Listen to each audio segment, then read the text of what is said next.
பிரான்சில் பெண் ஒருவருக்கு விவாகரத்திற்கு பின்னர் தனது திருமண பெயரை அடையாள அட்டையில் தொடர்ந்து பயன்படுத்துவதில் சிக்கல் ஏற்பட்டுள்ளதனை தொடர்ந்து பொதுமக்களுக்கு தெளிவுபடுத்த அதிகாரிகள் நடவடிக்கை எடுத்துள்ளனர்.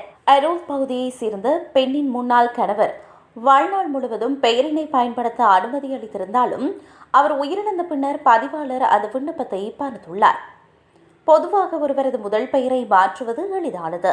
தற்போதைய பெயர் பொருத்தமற்றதாகவோ அல்லது பாதிப்பை ஏற்படுத்துவதாகவோ இருந்தால் பிறந்த இடத்தின் நகராட்சியில் விண்ணப்பித்து அதனை மாற்ற முடியும்.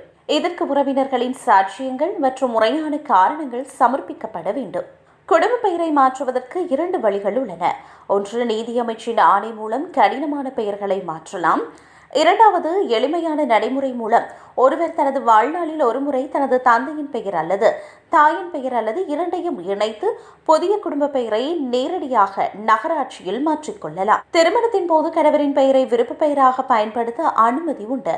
ஆனால் விவாகரத்து ஏற்பட்டால் நீதிபதியின் உத்தரவு அல்லது முன்னாள் கணவரின் எழுத்துப்பூர்வ அனுமதி இருந்தால் மட்டுமே அந்த பெயரை தொடர்ந்து பயன்படுத்த முடியும். கிளாடின் தாயார் விடயத்தில் அவரது கணவர் உயிரிழந்ததால் அந்த அனுமதி செல்லுபடியாகுமா என்ற சட்ட சிக்கல் எழுந்துள்ளது. பதிவாளரின் தகவலுக்கு அமைய ஒரு நபர் அளித்த அனுமதியை அவர் உயிருடன் இருக்கும் வரை மட்டுமே செல்லுபடியாகும் என கருதப்படுகிறது.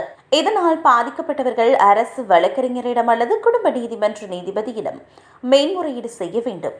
அந்த அனுமதி விண்ணப்பதாரரின் வாழ்நாள் முழுமைக்கும் பொருந்தும் என்பதனை நீதிமன்றம் உறுதிப்படுத்தினால் மட்டுமே பழைய பெயரை தக்க வைக்க முடியும் என அறிவிக்கப்பட்டுள்ளது.